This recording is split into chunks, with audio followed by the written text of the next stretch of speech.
will be won here in Greensboro tonight.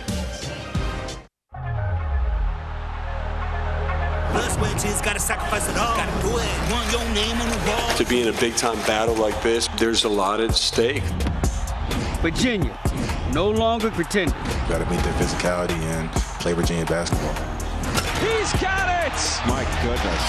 They're clicking now. And this may be the new Duke, but they ain't new to this. Oh, caught it midair. Go top speed on slug. Wanna be the champ, go Sean. The new ACC rivalry is born. These guys are on a mission to win. Hey, one more! Duke, Virginia, the ACC championship.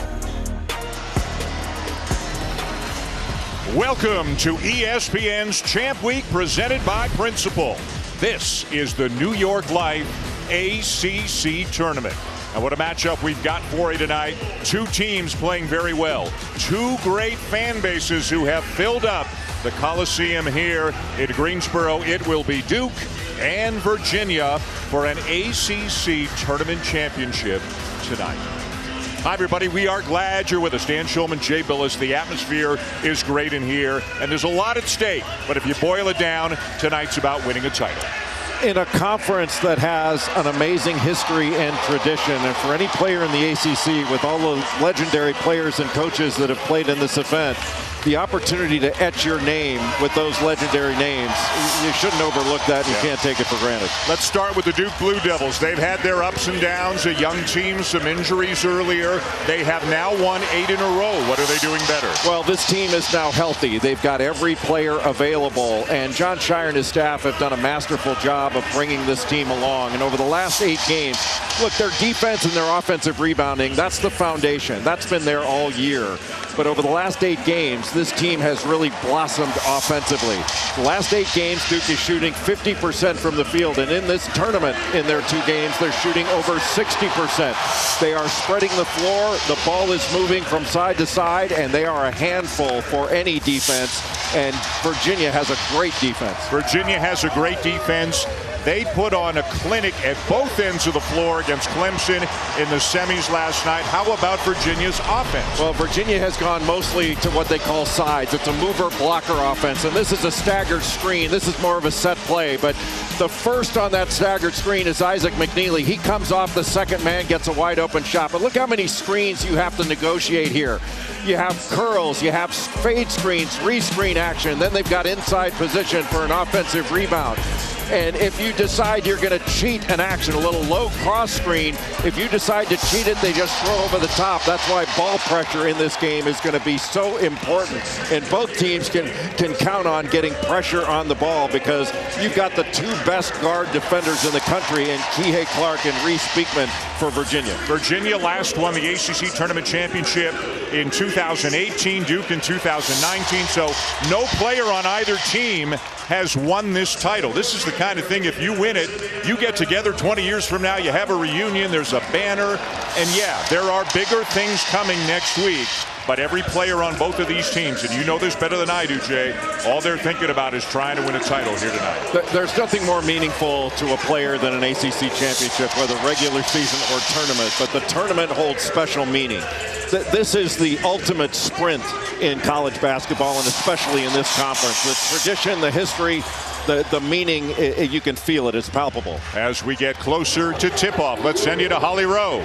Well, guys, to win that coveted title, these are 2 very different level of experienced teams. When you take a look at the combined games started by the 5 starters, there is a drastic difference. 607 career games played for the Virginia Cavaliers starters, and for Duke, just 222. Some of that youth and inexperience did show in their previous meeting in February. Duke had 22 turnovers, and freshman Kyle Filipowski was held scoreless. But John Shire says, we learned, we've grown, and we're different. They've won 8 in a row. Will it be the youth and talent of Duke, or it will be the experience and talent of Virginia? The only thing Kihei Clark hasn't done in his career, the all-time winningest player in ACC history, is win this tournament title. Who will it be? Holly, thank you very much. John Shire won 2 ACC tournament championships as a player, and he was the most outstanding player in his junior year in 2009 when the Blue Devils won. Again, this group, they have accomplished a lot. together. And Tony Bennett, he himself has won 2 ACC tournament championships, 2018, 2014, and 14. That one was here. Virginia as a program has won 3. Duke as a program has won 21, the most in ACC history. Outstanding officiating crew, Roger Ayers, Bill Covington, and Bert Smith, befitting a game of this magnitude. Virginia as the higher seed. They are in home white, Duke in visiting blue, and the Blue Devils control the opening tip. And Reese Beekman with his size and length taking Tyrese Proctor. And a look at tonight's starting lineups brought to you by CDW. The same starting 5, Jeremy Roach, and the 4 freshmen in the starting lineup for Duke. Kyle Filipowski has had 2 magnificent games already in this tournament. Roach with a runner, and Duke strikes first. Roach being guarded by Kihei Clark, and anytime Jeremy Roach can get to that right hand, he can go left, and he's effective, but he is much better going to his right, and you're going to see him in ball screen situations on the left side of the floor. These 2 teams met about a month ago. Virginia won in overtime. More on that later. As Beekman sneaks to the baseline, kicks to Clark, and they're using the entire shot clock as they often do. Gardner out to Clark, got it off in time, hit the rim, so no shot clock violation, but it comes down to Duke. Well, it's usually Virginia that celebrates shot clock violations. That time Duke making them use the entire clock. Derek Lively the second. Oh, he looked like he had a seam. He went back and found it again.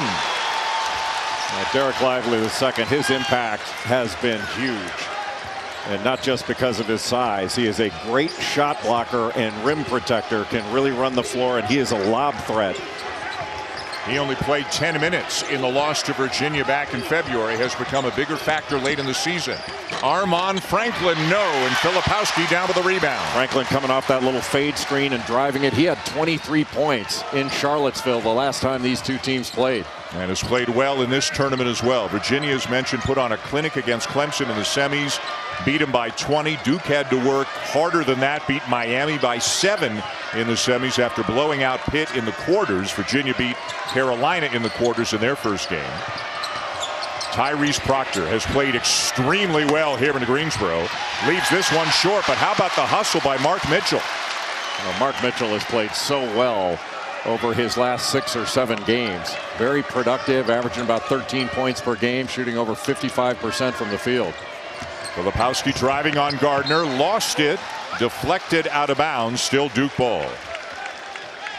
Derek Lively the second got the ball down low, and he had an opening to the basket but didn't take it, then got the same opening because Caffaro didn't adjust his position to stay between Lively and the basket.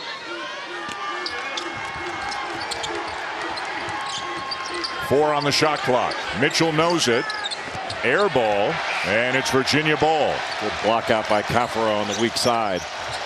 He's got a strength advantage and bulk advantage over Lively the second, but Lively the second's a better athlete. On the wing, Kihei Clark misses the 3. Tipped out, though, by Caffaro, who gets the start in place of the injured Ben Vanderplas, out for the duration of the season with a broken hand, as Virginia does something they rarely do, and that's turn it over. And Roach will lay it in, and a terrific start for the Blue Devils. So far, the Blue Devils' athleticism and their length has been bothersome to Virginia on the offensive end.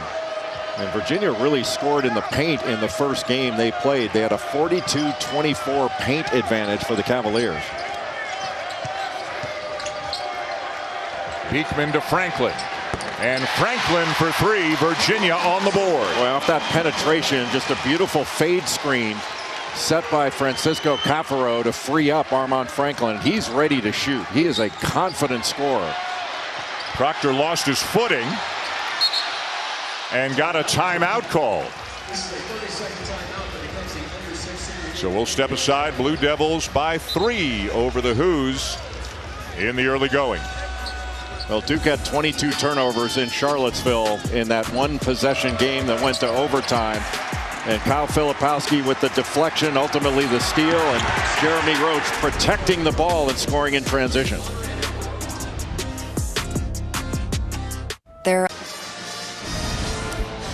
ESPN's exclusive presentation of college basketball is brought to you by New York Life. Over 12,000 agents there to help guide you through life's happiest and most difficult times. And the Oscars on ABC tomorrow at 8 Eastern, 5 Pacific. As we mentioned, nobody has won more ACC tournament championships than the Duke Blue Devils. Jon Scheyer, in his first year as head coach of the Blue Devils, just the 4th first-year ACC head coach to take his team to the final, try to become the 3rd, along with Vic Bubas and Bill Guthridge, to win the ACC tournament championship in his first season. Filipowski open. Misses the 3. He has shot the ball exceedingly. He's done a lot of things exceedingly well in this tournament so far. Misses that 3. Well, he's such a difficult matchup, and Jaden Gardner drew the assignment of having to guard Filipowski, and Gardner is only 6'6". Filipowski's 7 feet tall. Franklin, he is shooting with a lot of confidence, having a really good year. The numbers back kind of where they were 2 years ago when he was with Indiana. You mentioned the game he had against the Blue Devils a month ago in Charlottesville. He has become a real weapon for Virginia. Well, he has settled in. He knows where his shots are coming from now, and he's a purposeful cutter. And his guards find him. They know how to get the ball to him. Lively, the handoff for Roach. Ball's loose. Lively to the deck. Finds Filipowski, who lays it in. What a play by Lively. Not just to get on the deck and get the ball, but have the presence of mind to find a teammate. And who says you can't make an assist lying flat on your back? Duke by 5 in the early going. Virginia the 2 seed, Duke the 4 seed coming in. Beekman, good defense by Proctor. Clark. There's that little pocket pass, but Filipowski was there to stop Gardner from getting to the basket. So Gardner had to step out maybe a step or 2 further than he would like. And here come the Blue Devils in transition. So difficult to get anything after a rebound in transition against Virginia. They only send 1, maybe 2 to the offensive glass. They'd rather take away your transition than take the chance of getting an offensive rebound. Lively puts it on the deck into the chest of Caffaro. Good job by Reese Beekman to ice that ball screen. Filipowski, no. Caffaro did a good job just to stay stationary, not commit a foul. And back come the Who's. Beekman, high off the glass. Caffaro the rebound and a foul.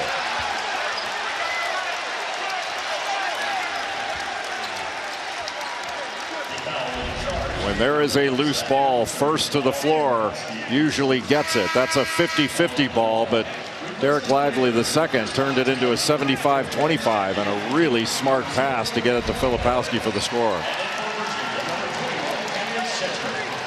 First subs of the game, Caffaro out. Caden Shedrigan, a guy who did not play a single minute in Virginia's last 2 regular season games because of the injury to Vanderplas. He is back in the rotation, and he's had 2 good games here in Greensboro. He's really played well. He's done a great job screening, then playing off those screens. And he's a little bit more athletic than Caffaro. Almost saw it right there. Derek Whitehead, who's also playing well right now for Duke, in off the bench. Filipowski has sat down, and there's a foul. A tripping call there going against Virginia. Don't forget to check out our alternate angle of tonight's game, the New York Life Above the Rim Cam, streaming live on the ESPN app. With Derek Whitehead in the game for Duke now. He is an outstanding scorer, had 16 points against Miami in the semifinal. And Armaan Franklin's guarding him. He's got to stay with him. You can't be caught closing out to Derek Whitehead. He's a good shooter. Yeah, Whitehead has made 13 of his last 25 threes. Clark will sit after picking up the foul, just his first. And freshman Isaac McNeely comes in, a sharpshooter, 40% from beyond the arc on the season. And McNeely, just a freshman, really good at coming off screens, ready to fire. But now it's his job to guard Whitehead. Everything around on the perimeter so far. Now a turnover. The conference's defensive player of the year, Reese Beekman, with a steal and a lay-in. A little bit awkward going up, and Reese Beekman limping a little bit on the way back and grimacing. And saying to the bench, I'm okay. Let's keep going here. Roach Well, there was a lot of contact on that drive, but no call. Isaac McNeely. Here's Beekman just doing a great job reading the pass. He knew where his man was, but he was playing the ball. And is landing a little bit awkward when he took off. He looks like he just might have twisted that ankle a bit when he was going up. Well, you can bet he'll tough that out. Staying in the game again, Kihei Clark is on the bench. I think Tony Bennett is asking about the held ball there because the ball kind of stuck at the rim for a second and then dropped, but they did rule it a held ball before the ball dropped. So Virginia gets it on the alternating possession, but now the arrow's going to Duke.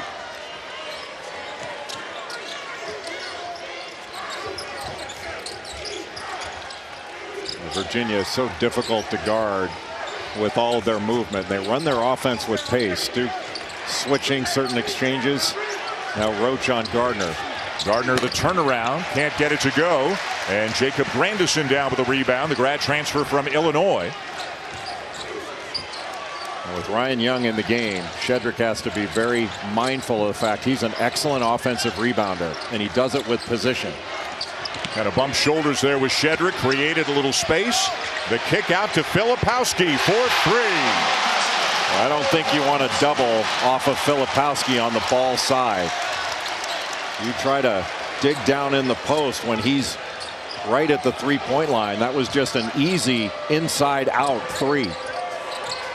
And the Duke lead is up to 6. Virginia with 5 points, 7.5 minutes in. Gardner won't go, out of bounds. Duke ball. But Gardner was wide open in the lane, but ball pressure took away vision.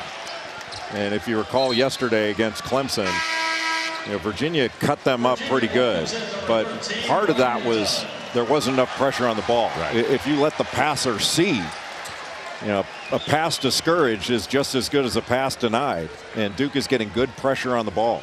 Freshman Ryan Dunn out of Freeport, New York, into the game now to guard Filipowski as Jaden Gardner has gone to the bench. Yeah, Ryan Dunn is an excellent defender, very athletic and long, but they're giving up some things offensively. Whitehead spins off the back of the iron, and the rebound down to Dunn. Well, right now in the lineup, Armaan Franklin is the one you have to be most concerned about. And he will head to the line when we come back.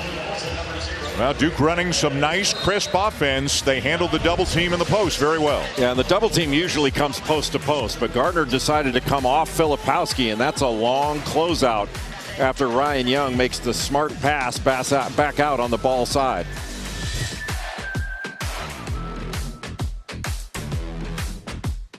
Welcome back. Time now for tonight's Worth a Watch, brought to you by Principal. And a lot of different programs have won this tournament in the last 10 times it's been played. Of course, it was not completed in 2020, but in the last 10 tournaments that have been played, 8 different programs have won. The only 2 programs to win it more than once are the 2 programs trying to win it here tonight, Virginia and Duke.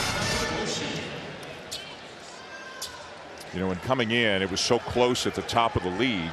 Pitt, had they beaten Miami, and they lost by 2 on the last day of the regular season, would have been the 1 seed. Instead, they fell to the 5 seed. Miami and Virginia were the co-champs in the regular season. But as this week has gone along, there are a lot of good teams in this league. But Duke has shown for about 4 or 5 weeks now they are getting better and better. And Virginia, what can you say? They're Virginia, right? They're just consistently good. Virginia is just a tough out because they make you play differently. It's going to be a slower tempo. They're a rhythm disrupting team. But Duke has established a pretty good rhythm to start this game.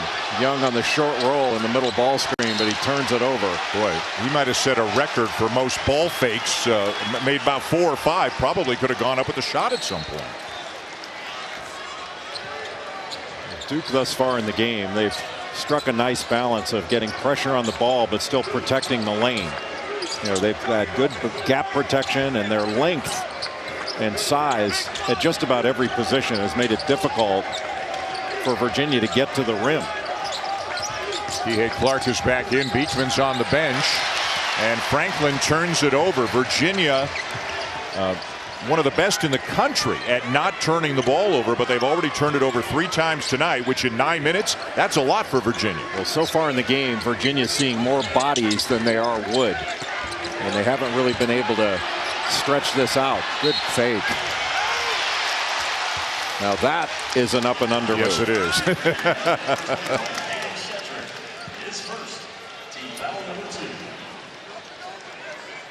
Champ Week rolls on ESPN a little bit later on tonight. The top 2 teams in the Pac-12, Arizona and UCLA, going at it. It's also available on the ESPN app, and 2 of the best players in the nation will be on the court. Jaime Jaquez Jr. and Azulis Tubelis. Joe Lunardi has both of these as 2 seeds right now. They might both wind up as 2 seeds tomorrow, regardless of who wins, who loses. But so it's for a championship out there, but it also could be, Jay, maybe the winner stays west and the loser has to go to another part of the country. Who knows, big picture, what it all means. Well, with the pod system, they should both be out west for the first weekend. That's an excellent point. It's just where they go if they win, where right. they'd go for the regional. Excellent point. Mark that down, folks. Excellent point.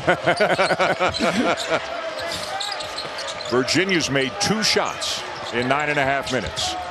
2 out of 10, 3 turnovers. They haven't had many open ones, and they've been jumpers when they've had open ones. Beekman, the jumper. It'll go.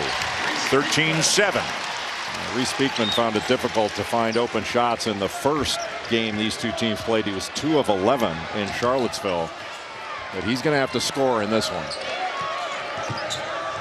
He has done a remarkable job in recent games distributing the ball. 37 assists and 4 turnovers in his last 5 games coming into this one.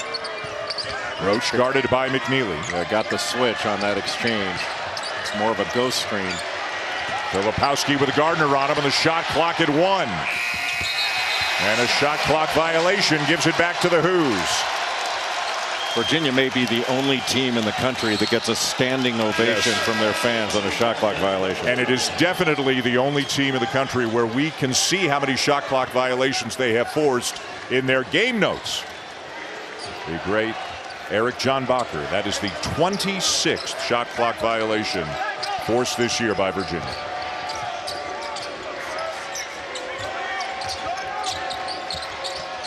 Proctor does a good job negotiating those screens. There's a fade screen for Clark. Decent look, but it won't go. And back come the Blue Devils. It was very good late pressure on that shot.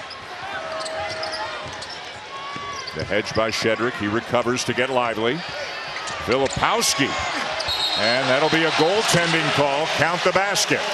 Hit the backboard first, and then Shedrick wiped it away. Pretty impressive stuff for a 7-footer. Let's go to Holly. Well, guys, right now you really see that Virginia is missing Ben Vanderplas. He is out with a broken hand. He broke it here in Greensboro on a post-up drill in practice before the tournament started. He had gone in a small lineup, and they had started clicking offensively when he got into that lineup. That's how they played against Duke the last meeting. Not only that, but he was a primary defender on Filipowski that held him scoreless. I see Ben talking to the guys, trying to help them with positioning and stuff like that, but I do think Virginia missing Ben right now, trying to get their offensive rhythm. Yeah, they are different whether it's Caffaro or Shedrick in there. Shedrick, the best shot blocker of the 3. Caffaro, the biggest body of the 3, but there's no question they lose some offense. Mitchell had it and lost it, and it's Virginia ball.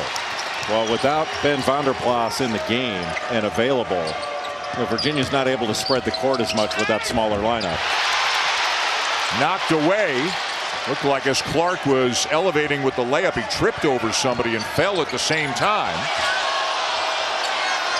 Beekman no. Shedrick the rebound. And Gardner wide open 12 feet away knocks it down. But that offensive rebound shows the presence of Duke's length and shot blocking ability. Shedrick was right next to the basket, but thought better of going up in that crowd, just kicked it back out for a short jumper. Jaden Gardner, such a good mid-range shooter, averaging better than 17 points per game his last 6. Virginia's going to have to hit some perimeter shots. They are finding it very difficult to score in the lane against this Duke defense. Lively into Mitchell. Got a bit of a size advantage. There's the double, and there's the flush from Lively. The double team was small and able to see right over the top of it, and Derek Lively did a really nice job of getting to the front of the rim. And you made the point. Duke is bigger at every spot on the floor, 1 through 5. McNeely knocks one down. You really have to chase these cutters and trail them on their outside hip so that they have to curl, because they're curling right into Duke's size and their rim protection.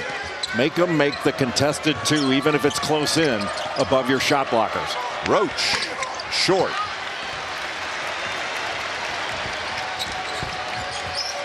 Virginia looks like they're finding a bit of a rhythm now with the offensive end, still trailing Duke by 6.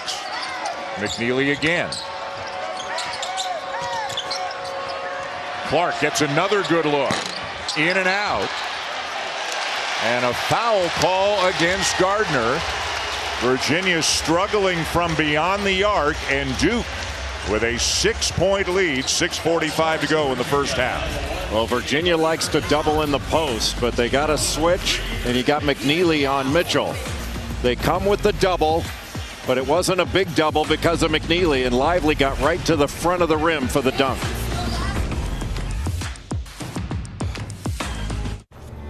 Well, there's been great action on the court here in Greensboro this week, and there's been a lot of news off the court around the ACC, as well as 3 coaching tenures in the league officially came to an end. Mike Bray, and it was announced earlier, obviously, but he has resigned. Jim Boeheim retiring after 47 years in Syracuse, and Josh Pastner was let go at Georgia Tech. Depending on who you talk to, as many as 3 teams may be on the bubble. State, Clemson, and Pitt. Right side, wrong side, we'll find out less than 24 hours from now. Some great performances on the court this week here in Greensboro. The 29th time out of 70 years this tournament has been played here, and it's Duke leading Virginia by 6 here in the championship game.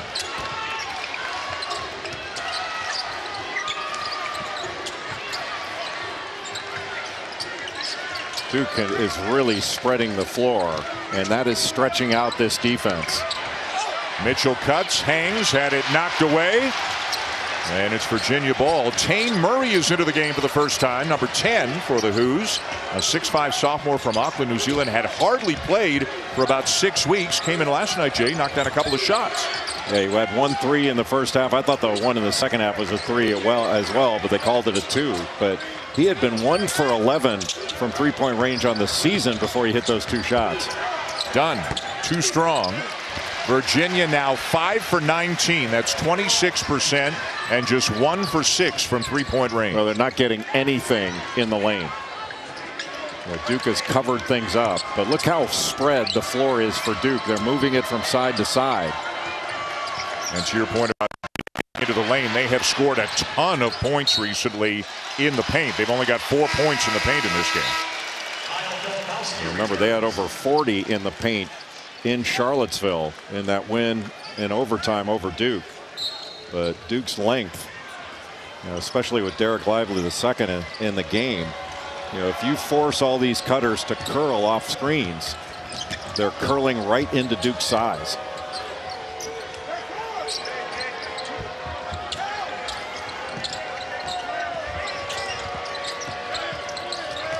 Roach on Beekman, shot clock inside 10. McNeely guarded well by Whitehead. Has to drive it, has to kick it. Gardner for 3. And the rebound down to Roach. The Hoos now 1 for 7 from beyond the arc. Well, the last 2 possessions, if Duke could have chosen who to shoot it, they would have chosen a 3 from Jaden Gardner and then a jumper from 17 feet from Ryan Dunn. Yeah, Gardner, taking the 3 is not really part of the Virginia offense for him. A great mid-range shooter, but that was just his 3rd 3-point attempt of the season. Long 2 for Whitehead.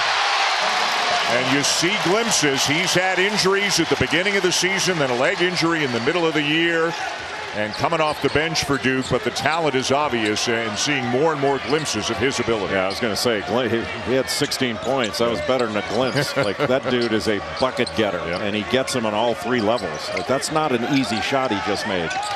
And another Virginia turnover, their 4th. Jeremy Roach got switched off onto Jaden Gardner and just fought him. He got low and used his leverage even though he was behind. And there was a little bit of pressure on Beekman and threw the ball out of bounds. So far, it's been Duke's defense that has really disrupted the rhythm of Virginia. Usually, Virginia's the rhythm disruptor. But I think Duke being able to spread the floor so effectively has spread out this pack line defense. They can't pack it. Running some offense through Lively. Looking into Filipowski. There's the double. There's the kick. Proctor for three. Filipowski can just turn and see right over the double team. John Shire talked to us before the game, and the matchup in Charlottesville thought Filipowski was maybe rushing a little bit with the double. He, as you said, he can see over it, and he's made some nice decisions out of the double here tonight. He committed 5 turnovers in that game and was held scoreless. Clark turns it over. Grandison just took it right away from him and is fouled by Dunn. Nice Euro step there by Jacob Grandison, the transfer from Illinois, who's an excellent corner three-point shooter. ESPN's exclusive. Coming up at the half, the All-State halftime report. Reese and the guys will tell you about what went on in the SEC as Vandy lost to A&M. A&M into the championship game to play Alabama, and in the Big 12, how about Texas in the title game, dominating Kansas. And we got to get Reese and the guys, and you're one of the guys in this context, up to ESPN for everything going on tomorrow. So special thanks to our friends at Wheels Up for providing plane transportation for the ACC tournament, and I understand the reservation at Wheels Up is actually made under Reese and the guys. That's how it. How it looks to them. You realize that was for advertising purposes only. Yes. That we've got tickets booked on a Greyhound bus leaving Greensboro at 11 p.m. and then we lose an hour with daylight savings time. Correct. So we are going to be. I'm going to be in a coach seat on the Dirty Dog next to a screaming baby.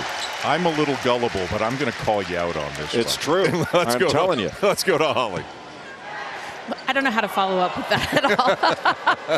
Listening into that last Virginia huddle, I am told that it is important for them to do a better job with the post trap right now. They're bailing out of it and not getting a good double team in the post. That was effective in their last meeting. They've just got to be a little more strong with it.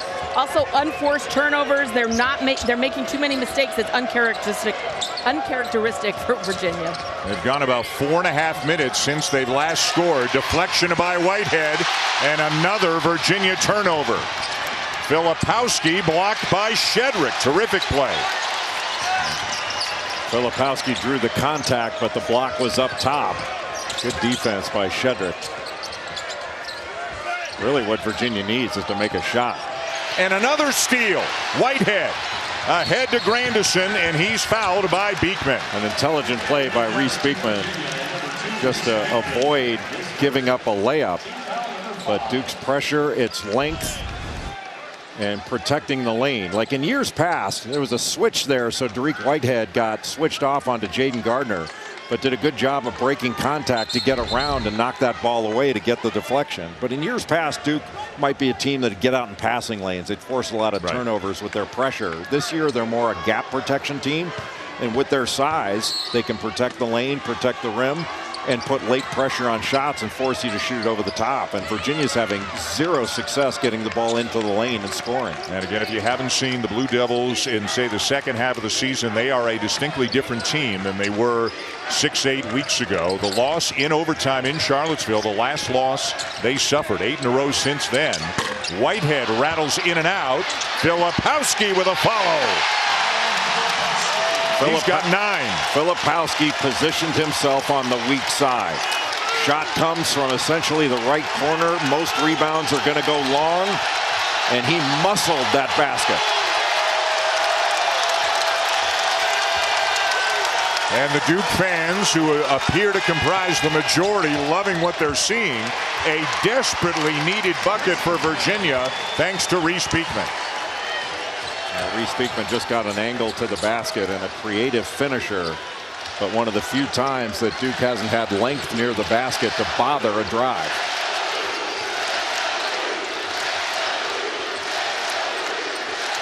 Look how spread out the Virginia defense is. It is stretched the entire 50 feet of the floor, but still they get a deflection and a turnover.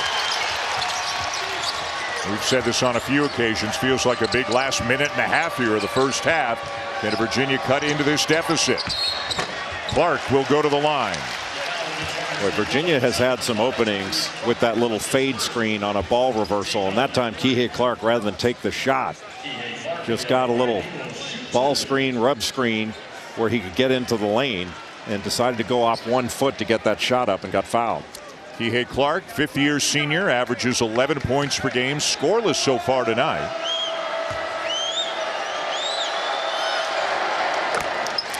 We'll cap off Champ Week tomorrow with a couple of more championship games on ESPN and the app. It'll be A&M and Alabama in the SEC championship at 1 o'clock Eastern, and then also 1 and 2 in the American with Houston and Memphis at 3:15 Eastern.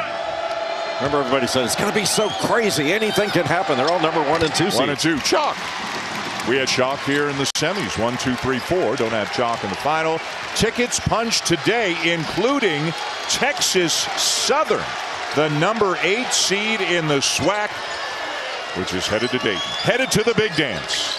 Texas Southern has lost 20 games and they're in the NCAA tournament. A foul called on Caden Shedrick. Filipowski, when he came off that lane line back pick, went right into the chest of Caden Shedrick and drew that contact. And Shedrick still, once he got that contact, is able to get off his feet and make that block, but he'd already committed the foul. Filipowski in the quarters against Pitt. 22 points in 16 minutes. Rolled his ankle. They had a big lead, so John Shire didn't have to play him much in the second half. In the semis last night against Miami, 17 points, 11 rebounds, 5 assists, and he's already got 11 points, Jay, in this one. That's MVP stuff. And Kyle Filipowski, there have been a number of players that have been major contributors to Duke's success, but no one more than Kyle Filipowski, and he's such a committed rebounder at both ends of the floor. Franklin can't get the shot off over the size of Mitchell. Discouraged him. When Beekman curled that screen, Derek Lively is second waiting with him. He knows Cafaro's not going to make a perimeter shot. Gardner at 6'6", over the 7-footer in Filipowski, and a foul is called. And for Filipowski, it'll be his second. You know, with Derek Lively able to play basically a one-man zone in the middle of the lane, that's where you notice that Ben Vanderplas is not available, because he'd be able to space the floor. You got to worry about him knocking down a three. And so you'd probably have Derek Lively the second guarding Jaden Gardner. And that's a lot different. He's got to pay more attention to Gardner than he's got to pay to Cafaro in the game. So with 2 on Filipowski, he sits. Gardner at the line. Told you about Filipowski's numbers this week. How about Gardner's? Had 17 and 10 in the quarters against Carolina. Had 23 and 12 last night against Clemson. And Clemson's a really good defensive team, and they've got size as well. But Virginia just cut up the Tigers with their movement, their screening, got anything they wanted. Really impressive to watch. Roach draws a crowd. Needs some help. Just forces it up. Nope, a 5-second call before the shot attempt, so it's back to the Who's. I was thinking, are they counting by twos out there? I mean, 1 Mississippi, yeah. 2 Mississippi. You don't see many 5-second calls. That was more. That seemed like more than 5 seconds. So 11.7 for Virginia to try to cut into the deficit. And Duke with a couple of fouls to give. They'll give one there. Interesting, though, the second on Proctor. You might want to get Proctor out of there. Timeout, Tony Bennett. Duke 24, Virginia 16. Cavs ball when we come back.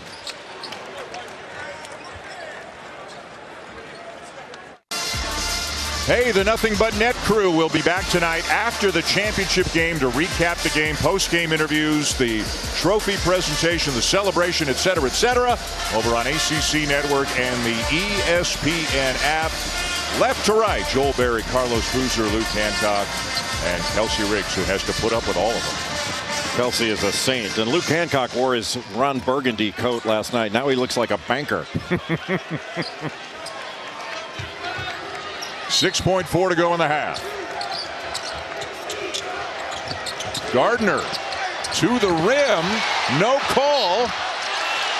And then a foul. will send Armand Franklin to the line. Gardner took it hard off that keeper at the left elbow, and Derek Lively just sent it back. Yeah, that's a foul. He should have got that call, but Armand Franklin got it there. But, you know, Dan, I know Tony Bennett was talking about tightening up their post traps, but I mean, for crying out loud, they've held Duke to 24 points. Right. The problem's not their defense. The problem's the fact that Virginia can't score. I mean, Duke's defense has been excellent, and you give all the credit to Duke. But Virginia's only scored 16 points, with Armand Franklin having a chance to increase that here. They're shooting only 27%, and they've turned it over 7 times tonight. They average 8.5 per game. So they have not looked like themselves offensively. And that's part of the issue. You know, anytime you play against a great defensive team, and both of these are great defensive teams, your offense has to help your defense. You know, you turn the ball over, you cannot guard a run out, and Duke's had several runouts in this game. Roach has it, and the first half comes to a close with Duke up by 7. Lowest scoring first half, not surprisingly, for Virginia here this half. John Shire's got a lot to be happy about, but it is a fairly close game still. Duke 24, Virginia 17, halfway through here in the championship game at the ACC tournament in Greensboro. Holly Rose with John Shire. Coach, you told us before the game to trust your length. How has your defense been so disruptive? Only 6 points in the paint allowed. Well, it's a big difference from last game versus them. They really make you defend for 25 seconds. You have to have great discipline. I love what we've done on that end. They've also missed a few shots. We can tighten it up. But that was a heck of a first half for our defense, and we need to regroup here. You have really spaced the floor and made it hard for their defense to operate against you. How are you taking advantage offensively? You know, I just thought we were assertive. You know, just really aggressive when there's opportunities to drive, taking them. You know, we had a couple of turnovers, but that's going to happen overall. I just want us to be aggressive, keep sharing it, and they're good. I mean, we have 24 points, but it feels like a lot. And we just have to, it's a possession-by-possession game, and that's what we're going to talk about here at half. Thanks so much, Coach. All right, thank you, Al. He's exactly right. It really is. Virginia games are different. Duke playing well so far, leading by 7. Time for the All-State Halftime Report with Seth and Fonz. Here's Reese. Welcome back to ESPN's Champ Week, presented by Principal. This is the New York Life ACC tournament. Kyle Filipowski, as he has been all week, dominant for the Blue Devils. He's got 11 points and 5 rebounds. Through the first half, he has knocked down a 3. He is responsible for a significant percentage of the offense in this game. As we show you the Boost Mobile first half stats, Virginia could just never get it going. Only 17 points, 3 assists, 7 turnovers. Give the Blue Devils a lot of credit. Their length clearly bothered them. Maybe they should put something like that on the playbook to try to get Virginia going in the second half. Is that legal?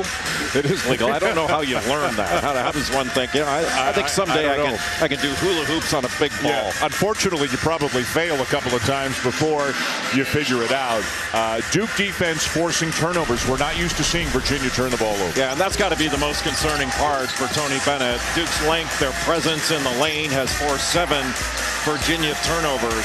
It's not led directly to baskets, but it's taken away shot attempts for Virginia. And you can see Virginia, you know, they have a wide open player off slipping a screen, and the length of Duke gets a deflection. Kyle Filipowski able to take it the other way. But even with Virginia's problems defensively or offensively, they've shot 27%. They're only 3 possessions down. This still is a close game. Holly Rowe had a chance to speak with Tony Bennett at halftime. Well, Coach Bennett, the very first thing he brought up was the turnovers. That is just so uncharacteristic for them. They've got to hold on to the basketball, play with a little bit more poise and composure. That's what they normally do. He also said that they've gotten quality looks, they just haven't hit them. They've got to start playing with a little more confidence offensively. But he said, we live and breathe on the defensive end. He said, we've only held them to 24. We've done a good job there, but now we have got to take care of the ball and make the most of our possessions. They definitely have to do that. Thanks, Holly. They also have to figure out a way to slow down Kyle Filipowski again. How about a guy his age, his size, making the plays he's making from the elbow? He has been so aggressive getting into the paint and to the rim in this tournament. Franklin with a great shot fake, and he knocks down the 3. Boy, talk about poise. That was a poised play with the shot clock going down. The shot fake sidestep. But Kyle Filipowski, John Shire ran a play for him on the left elbow so he can get that right hand. It got all the way to the basket with it. Caden Shedrick starts the second half for Virginia instead of Francisco Caffaro. Just gives some more athleticism and a little bit better of a scorer. What a split of that.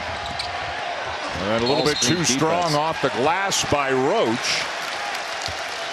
Did a great job to get there. Well, again, Virginia's got to make some shots, and they ran the shot clock right down until the end. Armon Franklin didn't panic and buried it.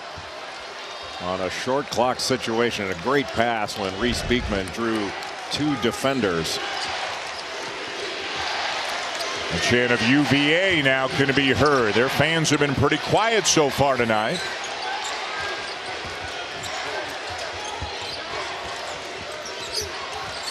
Kihei Clark under the bucket, comes out the other side, hands it off to Shedrick, and it's over to Duke. Well, there's so much body contact. Shedrick got hit when he was going up with it and lost the ball. But Virginia, with all the problems on the offensive end, not able to get a bucket, turn it over 7 times. They're down just 2 possessions. And this is the type of grinded out game that Virginia lives in.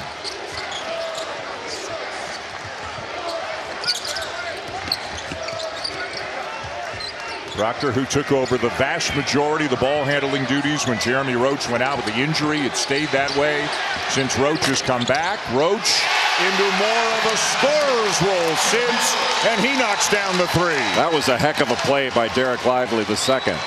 Set the high ball screen in the slot, almost a flat ball screen, and he slipped out of it early. And then they got hit on the short roll. That's not an easy play. Shedrick up strong, and that'll be the 3rd foul on Derek Lively the second. Now watch Lively after he exits this screen. Sets a little screen, slipped out of it, and Kihei Clark has to stop him on the roll. But got hit with that short roll. A lot of big guys will walk with that, but he read it very well and got it to Jeremy Roach. That's tough for Kihei Clark. He's got to stop the roll, then recover to a corner shooter on a closeout. 3rd on Lively. John Shire takes him out. Ryan Young comes in. Now Filipowski, the primary rim protector. Ryan Young, even though he can block a shot, is more of a lane protector. Young, the grad transfer from Northwestern, getting ready to head to the NCAA tournament for the first time in his career. Beekman puts such great pressure on the ball. You're worried about him instead of worried about running offense. Nice pass from Young down to Filipowski. Couldn't finish it, but it stays with the Blue Devils.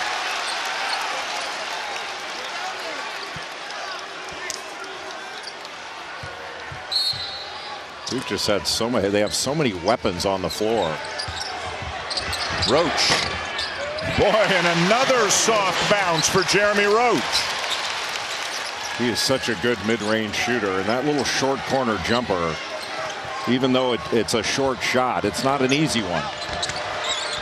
Clark, and again, look at all the bodies and all the size that Duke has in the lane, making things tough for the Hoos. Take a look at Jeremy Roach here. They run 3 across with Kyle Filipowski out top. He comes off that double, catches it, gives a little fake, and Kihei Clark goes behind him, and he gets that little short mid-range jumper. Duke runs that play out of the same alignment quite often, and you don't know exactly what they're going to do. Is it going to be an up screen? You coming off the stagger? Is it screen for the screener? Knocked away by Filipowski. And Roach fumbled it off his knee out of bounds, and he was saying to Filipowski, I was getting ready to give it back to you, big fella, but Duke can't convert. That is really uncharacteristic. Just a guard-to-guard pass by Kihei Clark. And Filipowski got that left arm in the passing lane. So Virginia's now turned it over more tonight than they averaged on a per-game basis during the season. Shedrick couldn't finish it. Stolen by Beekman. Clark won't go, and Filipowski the rebound. Clark trying to get the contact, but what a steal by Reese Beekman. I mean, he's like a free safety that reads the eyes of the quarterback. And again, the ACC's Defensive Player of the Year this year. A little surprised that Jeremy Roach didn't use that throw and get ball screen. When he can get to that right hand, he's so good. Proctor, step back three. Gardner the rebound.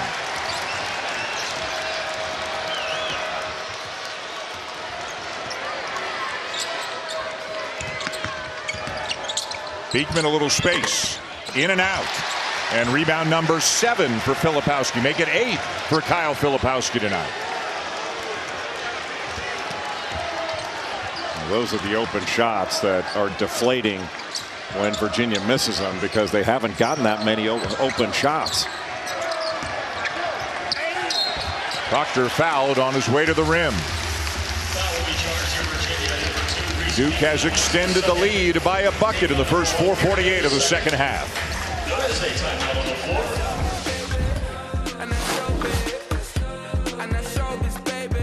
Tony Bennett, 2014, 2018. If Virginia were to win tonight, a pretty exclusive group that he would join. And Mike Krzyzewski, Dean Smith, of course, way ahead of the group, but some great names on that list. Holly Rowe with a little background on how Tony Bennett first became intimately familiar with this tournament. Holly.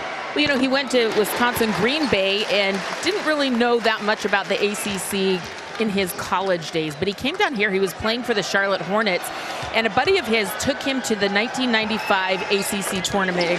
And he said, I got there, I was with my girlfriend at the time, who is now his wife. We were sitting there, and he's like, oh, this is different. Said, I grew up in Big Ten country, in that kind of neck of the woods, and I just knew this passion for this tournament in this part of the country is as great as it's ever been. He said, now I don't take a moment of it for granted, especially when we won it back in 2014. He said, these are the moments you live for. He is fired up about what just happened under the bucket. 1995 here in Greensboro, that's when the great Randolph Childress just went off and had an unbelievable week. And back in 1995, there was no Big Ten tournament yet. So he lived in Big Ten country. Tony Bennett came down here when he was living and playing in Charlotte. And I'm sure, like you, Jay, the first time you saw this tournament in person, he was just kind of blown away by it. Yeah, once you experience it, the first time I saw it was as a player. Right. I mean, you saw it on television, but that's not quite the same as being here. And especially back then when it was 8 teams and everybody played on Friday. The Friday ticket to the ACC tournament was the toughest ticket in the South next to the Masters. Roach with a 3, and the Blue Devils have their largest lead of the game.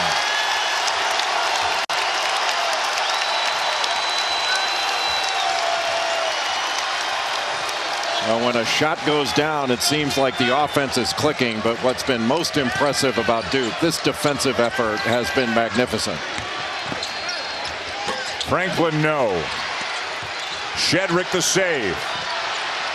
Well, that was a tightrope walk by Caden Shedrick. Where does the offense come from for Virginia if they're going to get back into it? Well, that's one way. Just keep working.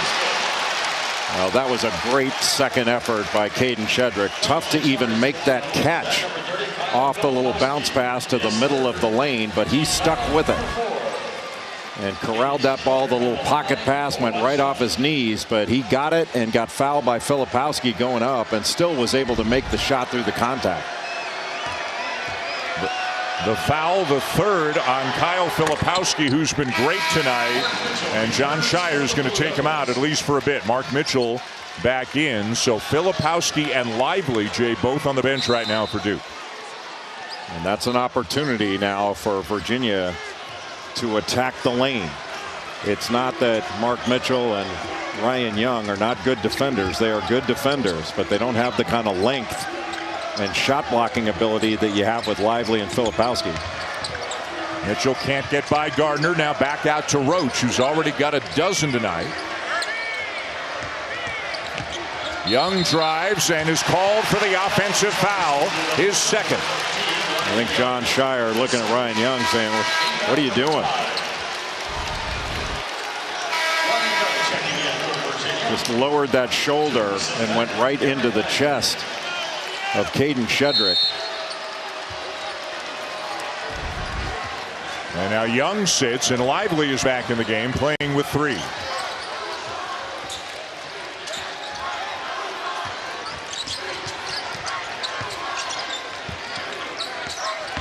Franklin. Gardner the finish, as crisp as the offense has looked in a long time for Virginia, to the point where John Shire wants a timeout. Well, John Shire is not happy with that call that went against Ryan Young. He didn't feel that should have been an offensive foul, but a great play by Armand Franklin, drawing Derek Lively to block the shot, and he just drops it off. Duke didn't rotate, and the easiest basket of the night, but look how hard you had to work for it.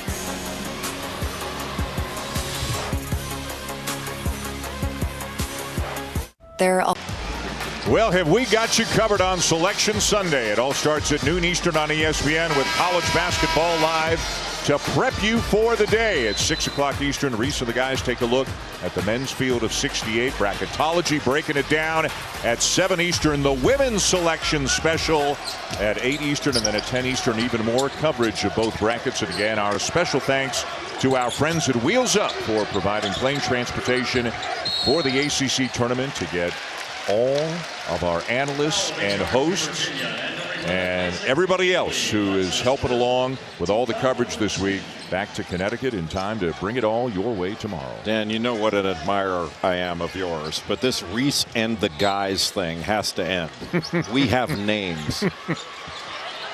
Let me take yours down to start. And yours is? Yeah. Reese's eyes light up when you say, you know, I might go Reese and the guys tonight.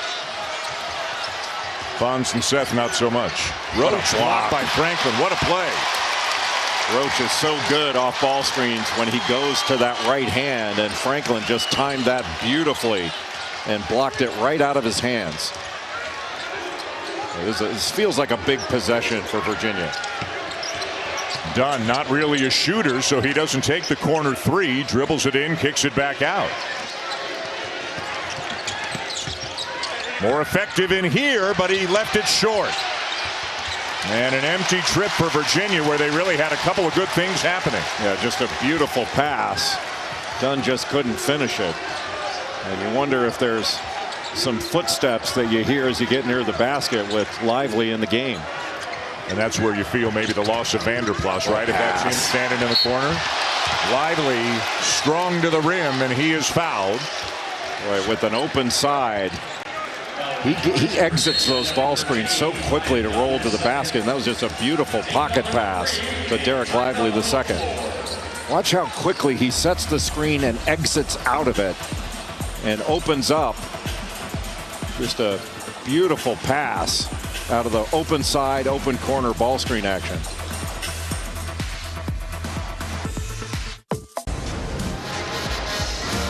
The 4 seed Duke and the 2 seed Virginia here in the championship game at the New York Life ACC tournament. Tony Bennett's won a couple of these. John Shire, of course, is in his first year as the head coach in Durham.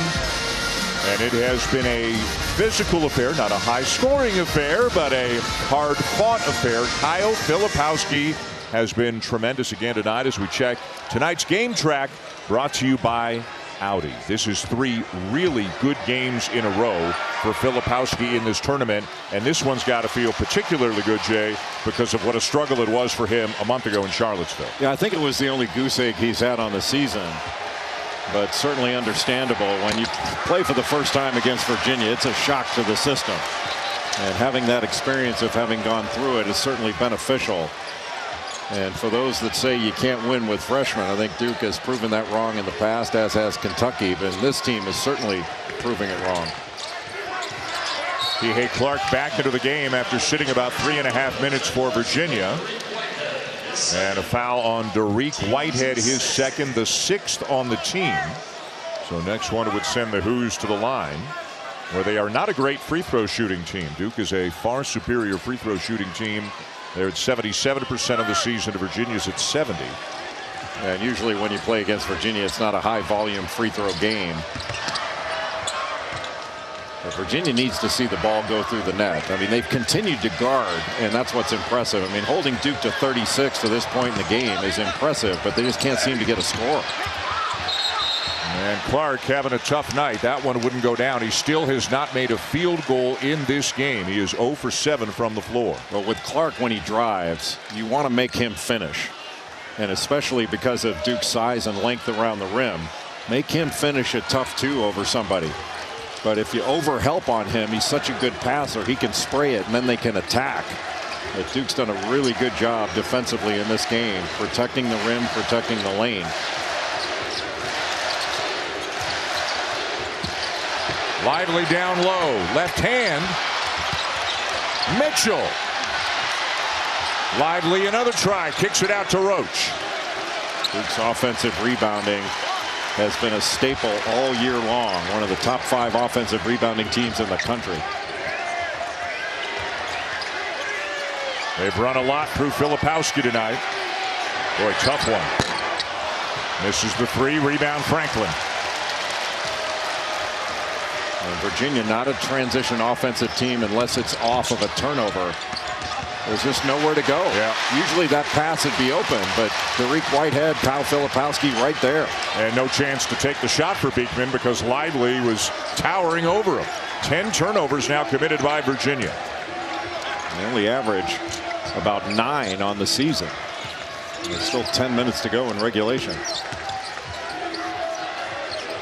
Whitehead for 3.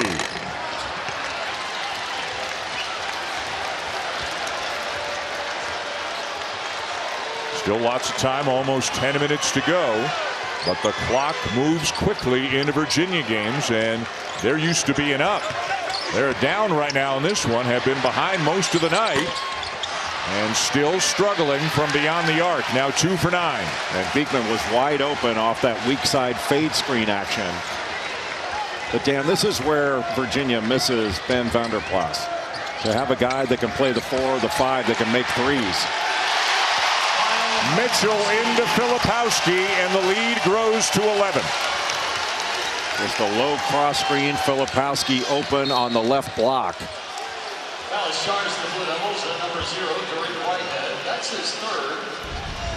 Take a look at the look. You're going to see Jeremy Roach set a little on big low cross screen, and Jaden Gardner tries to go over the top of it. You can't switch it because that would put Kihei Clark on Kyle Filipowski. That would be somewhat an advantage for Filipowski inside, but there's Ben Vanderplas. Best mustache in college basketball. Ooh. That guy, he could be the Marlboro Man. Yep. That should be his NIL deal. That's pretty good too. I think it's fake. Beekman at the line for Virginia. Big picture just for a moment. Both of these teams kind of look like they're in the 4-5 range for a seed. Maybe the winner gets a 4, loser gets a 5, who knows. But just a little side story. There's a sub-regional first and second round right in this building. And of course, both of these teams would love to be here. And as you pointed out in a different context, because of the pod system, it's possible both of them could be here, but you got a better shot of being here as a 4 than a 5. The NCAA Tournament Selection Committee, the top seeds, they try to keep them closer to home as a reward, let their fans come see them, and you know both coaches would love to be back here in a few days.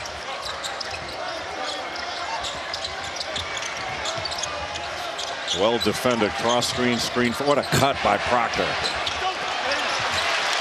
Dunn down with a rebound for Virginia. The give and go still works, just didn't finish it. A really nice pass by Young. McNeely. Usually that would have been a pocket pass to Cafaro. McNeely, a good look. Yes. And all of a sudden it's a 6-point game. Virginia just keeps grinding.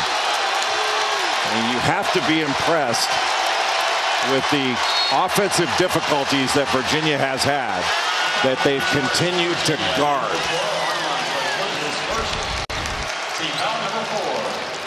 McNeely makes the pass, and then he goes off a little fade screen, and they just lost him. And Proctor trying to recover late and give help, and Tony Bennett imploring his team to keep defending. That's what they do, and these are the type of games that Virginia plays in.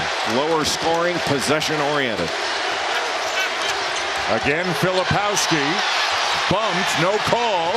Proctor for 3. Got it. How did he find him?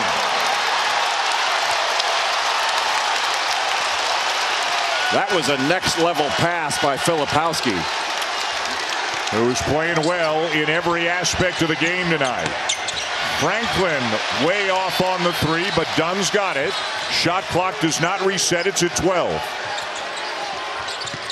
Franklin knocked away by who else? Filipowski.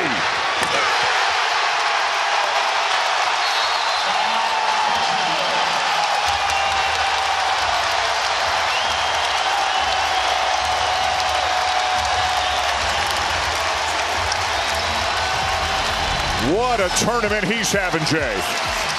Here's the low cross screen and the pass. Double teamed. A two-handed pass cross court under the basket to the freshman Tyrese Proctor. And then Duke, when challenged, answers again with its defense, turning defense into offense. And Kyle Filipowski has at least one hand on that MVP trophy, but still 7.5 to go in regulation. It's not decided yet.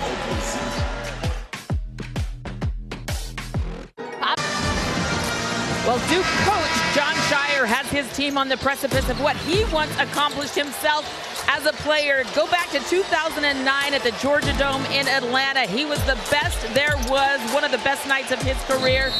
Cut down the nets and knows what that feels like, and just what an incredible job this young man has done in his first season as a head coach of any program, let alone the Duke Blue Devils. He was an incredible player, and you are seeing his acumen, his IQ. This is the finest job I've ever seen in the first year of head coaching in my 30 years of covering basketball. He had an impossible task, and look what he's doing. This is impressive. Parents looking on with pride, I'm sure. John still looks like he is a young man. He's 35 years old, but he looks younger than that, taking over, of course, for Mike Krzyzewski, playing under Mike Krzyzewski, and now here he is with his team up 10 at the moment, with 7:21 to go in the ACC championship game, looking at a very nice seed in the NCAA tournament. Well, Jon Scheyer did have some head coaching experience at Coach K's fantasy camp, the K Academy, but he was coaching 50 and 60-year-olds. So he had to take time out for Pedialyte breaks. Right, yeah. So his players could call their brokers. Did you coach against him? Were you a coach in that league? I did. I probably have the worst record in that because I was afraid some of my players would die.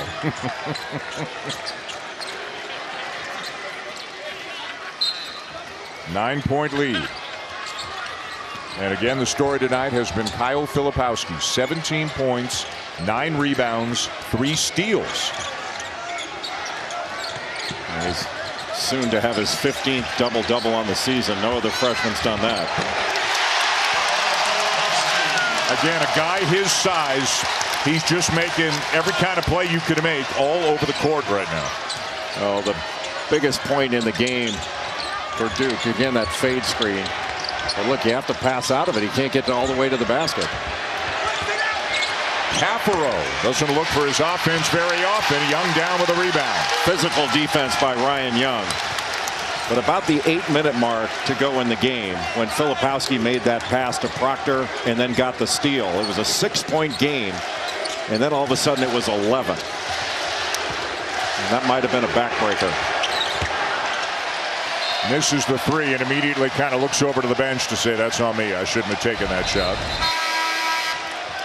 Great footwork, little drop step after faking into the middle of the lane and getting Dunn to adjust his position. Gets on the high side just a bit. And then he drop steps to the basket. Just beautiful footwork by the 7-foot freshman. And what a difference in points in the paint. 40 points in the paint for Virginia in the first game, only 10 in this one. Make it 12 as Dunn scores off the assist from Beekman. So right now Tony Bennett has gone small with Dunn and Gardner up front, and then he's got Clark, Beekman, and looking for some outside shooting from McNeely. Duke keeping the floor spread, going essentially high-low with Young and Filipowski. Filipowski turns it over. Clark. is fouled and will shoot a couple. The foul going on Mitchell. Yeah, they got the second foul there, and that probably was better for Kihei Clark. He got fouled earlier, just didn't get called, but this way he shoots 2 free throws instead of taking the ball out of bounds, or actually it would have been one and one. There's more action coming your way next. The Pac-12 championship. Top seed UCLA, 2 seed Arizona, 10:30 Eastern time tonight. The Pac-12 championship presented by New York Life right here on ESPN and also available on the ESPN app. Lively returns. And there is still plenty of time in this game for Virginia, and that's why being strong with the ball. Filipowski brought the ball down, showed it. Well, you show it to Reese Beekman or Kihei Clark, they're going to take it. Down to 7.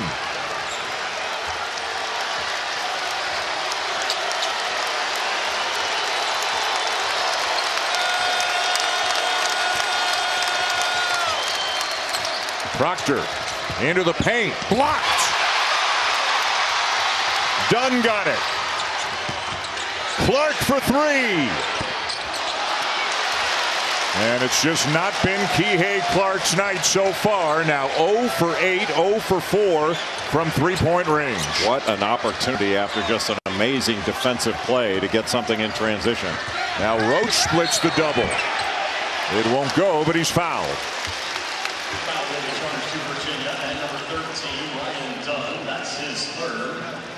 Jeremy Roach, so good going to his right.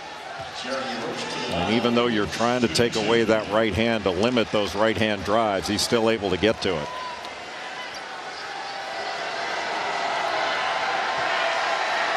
You know, back at halftime, Holly Rowe gave us a report. She had spoken to Tony Bennett. One of the things that Holly reported from Coach Bennett was they're getting some looks. They're just not knocking down the shots they normally do. Unfortunately for Virginia, that has continued in the second half. And I just watched Kihei Clark during those free throws, visibly frustrated that he's missing shots he normally makes. Well, especially that last one. Yeah. I mean, they have been getting some shots, but the truth is not very many.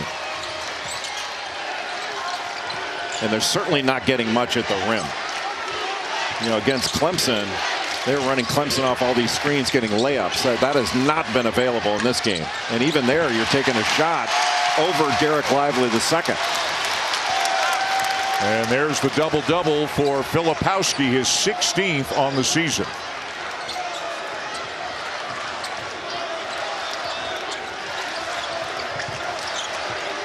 Good defense by Clark to take away that right-hand drive, turn in the corner. Good fake. Filipowski steps in. Clark has it for Virginia. Somehow it's kept in bounds, and a broken play turns into a bucket. Boy, what a save by Reese Beekman. Not only did he keep the ball from going out of bounds, he saved it to a teammate, to Ryan Dunn. And I guess Ryan Dunn, I thought maybe he might have double dribbled, but I guess 35 to go, and Duke leading by 7. Virginia with an opportunity on a semi-break, and it looked as if they might have thrown the ball away. It got tipped, and Beekman able to save it. But how about this, saving it to Ryan Dunn.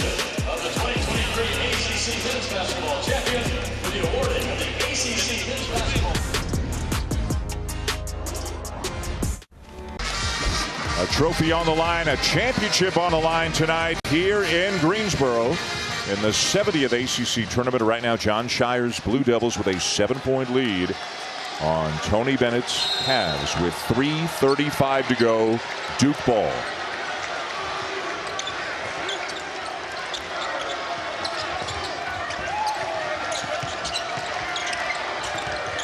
Roach trying to get by Kihei Clark. Fade away. Got it. What a shot. Clark was slapping at the ball, almost got a piece of it. What a big time shot by Jeremy Roach. Both Filipowski and Roach have been excellent. Roach now with 16. McNeely with a 3. And it's a 6-point game with 3 minutes to go. That's what he is in there to do. Now Virginia bringing full court pressure.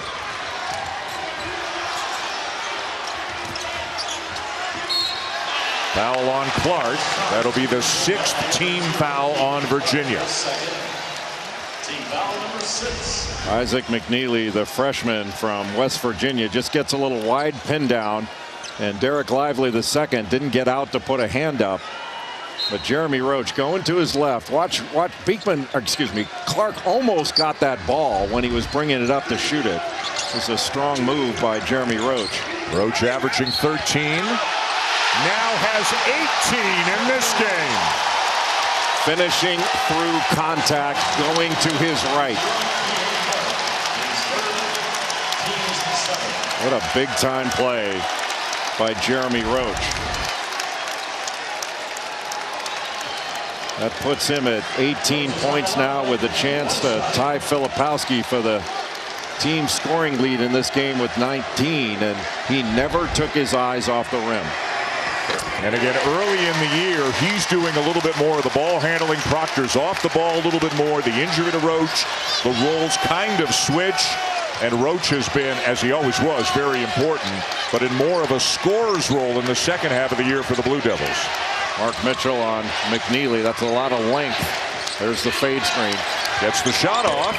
Around and out, and Roach has it for Duke. It looked like Ryan Dunn had an inside track for that ball, but Filipowski knocked it out.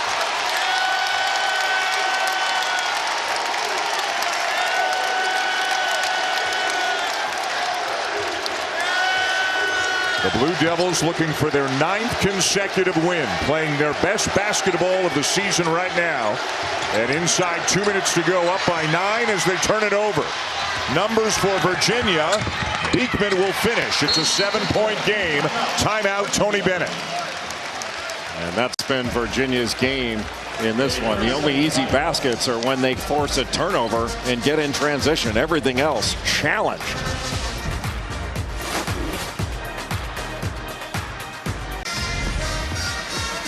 Well, in spurts here and there tonight, the Hoos have looked like themselves. Good hands by Clark, steal by Beekman. He'll finish it at the other end. They've generated a little bit of offense off their defense, Jay. It's just in the half court, 5-on-5. They have not been able to get enough decent looks.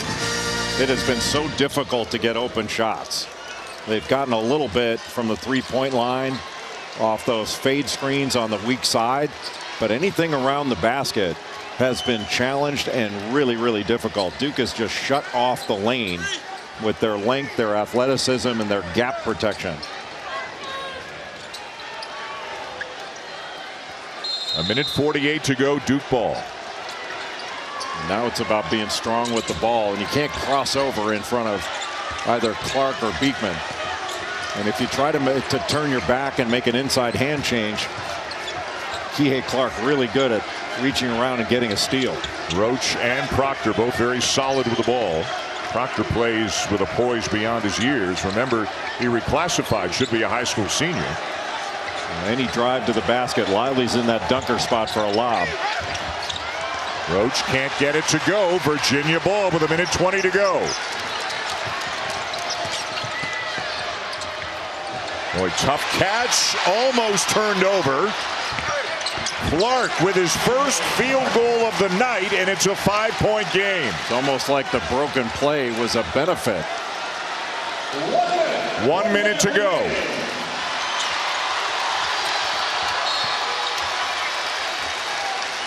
And a foul deep in the corner will send Filipowski to the line for 1-1. And he's almost an 80% free throw shooter, in the top 15 in the ACC.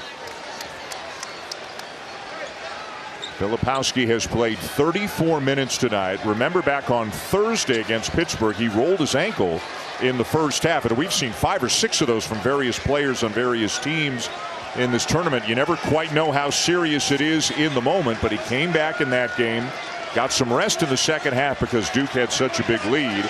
Played great in the semis last night against Miami, and then having an equally impressive game here in the championship. But he missed it. And it belongs to Duke. But they're going to look at it. It looked like Lively hit Dunn. And a little surprised that a foul wasn't called there. I guess that's incidental contact. And they can't look at whether there should have been a foul. It's just who did the ball go off of here. And I didn't see anybody get a finger on it. It looked like Dunn just tried to save it after he got hit. And now watch Lively here. He's kind of riding him out. And I thought that could have easily been called a foul. And now did it hit Lively? That's the issue. And it looked like it changed direction.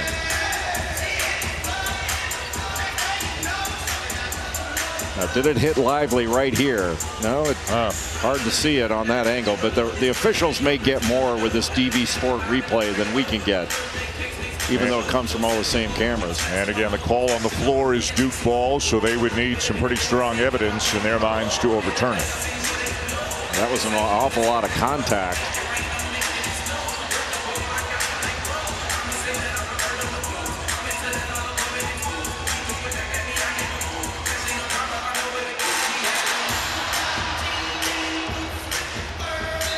And the call will stand. It's Duke's ball.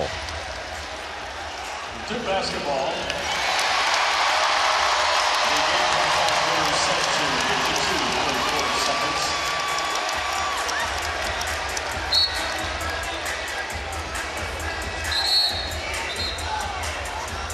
The officials trying to get the teams back on the court.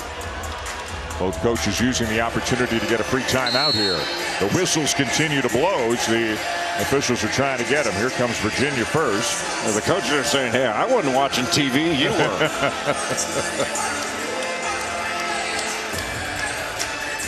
As Duke comes out of the huddle again, 4 freshmen on the court. But 4 freshmen, each of whom in his own way, Jay, has grown over the course of the season. Again, a different team from what they were the first half of the year. Yeah, 4 super talented freshmen. But you know what? There were so many guys that Duke had that were out. I mean, Derek Lively is second, out early in the season. Dariq Whitehead unavailable for a good part of the early season. They've had continuity lately. They've had an entire lineup together, entire team together, and that way they can develop together. As the great Mike DeGeorge tells us in the game notes, they are 17-1 when they are a fully healthy team this year. Well, you didn't do your homework. You don't know his middle name? No. He gave us an Eric John We know Bacher. Eric's, I know. Don't know Mike's.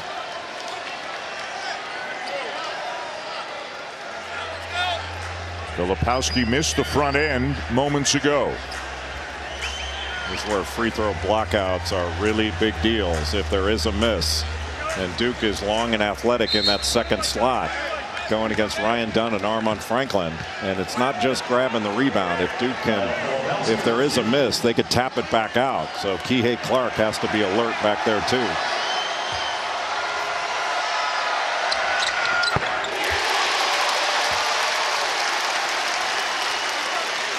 John Shire's parents among the Duke fans looking on here in Greensboro. And John Shire's wife, Marcel.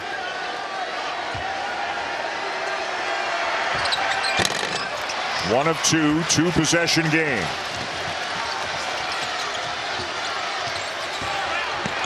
Beekman the drive. It's down to 4, 44 seconds to go. A beautiful use of the rim to avoid the block shot by Filipowski. Filipowski gets rid of it, and Roach will let a few more seconds tick away, and then he'll go to the free throw line. He had Derek Lively for the lob, but an intelligent decision by Jeremy Roach to hold the ball, just take the foul. And now it's double bonus. 2 shots, Jeremy Roach. For a 75% free throw shooter on the season.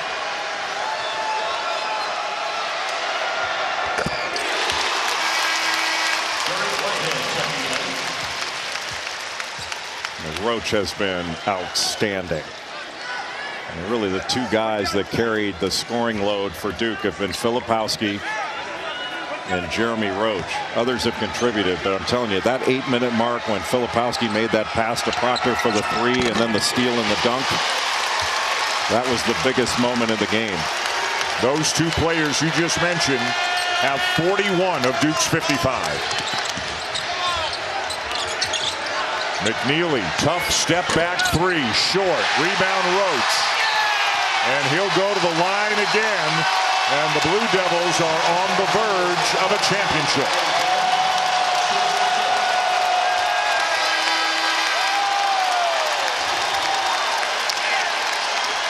This Duke team was built on defense. The foundation was defense.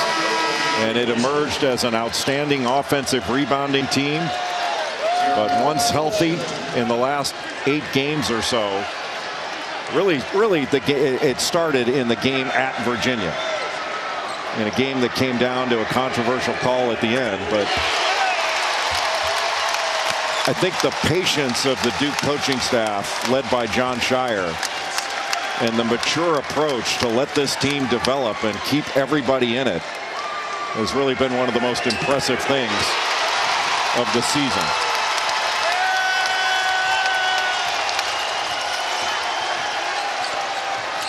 Franklin. And as we said last night, their seed may not reflect their current level because they did struggle some mid-season. Like, say they're a 4. I don't know if this is the 4 you want to get when you're a 1. Who knows how it turns out, but every team wants to be ascending into the NCAA tournament, and the Blue Devils are certainly doing that. Well, it's got to be a very confident team. Roles have been defined, but this is one impressive defensive team whose offense has really blossomed over the course of this tournament.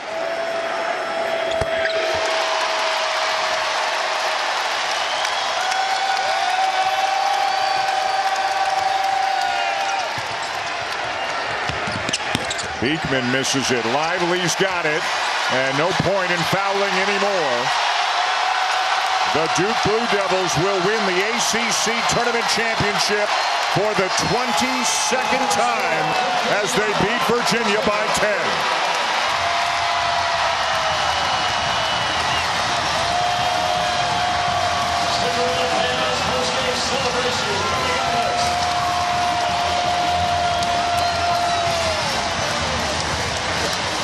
Beating Pittsburgh, Miami, and Virginia on consecutive nights, and looking really good doing it as well. Congratulations to Jon Scheyer and the Duke Blue Devils, the champions here for the New York Life ACC Tournament.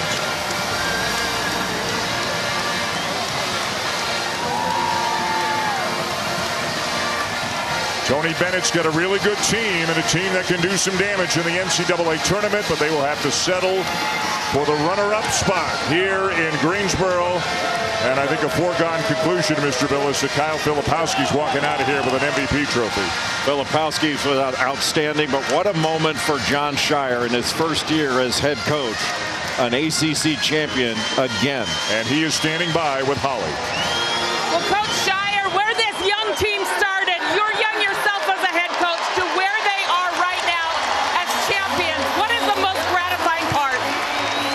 It's you know, for me, it's the fact of how much adversity they fought through, sticking together, haven't paid attention to anything else, any noise, kept their heads down, continued to work, and I'm just so proud of the growth and the development that they've had. 9 straight wins, and I believe those wins were rooted in defense. How did this defensive performance win it tonight? Well, I believe that too, by the way, Holly. That's been our identity all year. You know, tonight scoring was hard to come by tonight, and our guys just stuck with it. I thought our defense was big time. Virginia's a really good team. They're gonna, give a lot of teams problems in the tournament, but for us to win this, just stick with it, and then to make some shots too is good, by the way. And to see it go through the last few games has been great. Coach, I know that it's not about you, but you are a competitor inside. How does a championship in your first season as head coach resonate? You know, it means a lot. I mean, this is what you come to Duke for. This is why you coach at Duke, to have the opportunity to win a championship, but also then to win it. And, these guys were ready to play. It's just, for me, it's an honor to be with them and to go through this together. We got more to do, obviously, but tonight we're going to enjoy this one, and there's a lot to be proud of. Thank you, Coach. All right, thanks a lot, Holly. Quite a first year as the head coach in Durham for Jon Scheyer, as we take a look at the Capital One rewarding performance. And Jay, Kyle Filipowski just had an incredible week here in Greensboro. Incredible. I mean, Kyle Filipowski was a man out on the floor. He did it from the perimeter. He did it with shot fakes and drives and with tough moves to the basket. His rebounding was truly outstanding. And there was not an aspect of this game that he did not perform at the highest level. Kyle Filipowski, if he is named MVP, I can't imagine anyone more deserving. Jeremy Roach can make a great case, but Kyle Filipowski, every game in this tournament, he's been the star. Well, a fun night, a fun week here at Greensboro as the Blue Devils celebrate and enjoy a championship 59-49. For Jay Holly and our outstanding crew, I'm Dan. Pac-12 tournament with Bill Walton, Dave Pasch.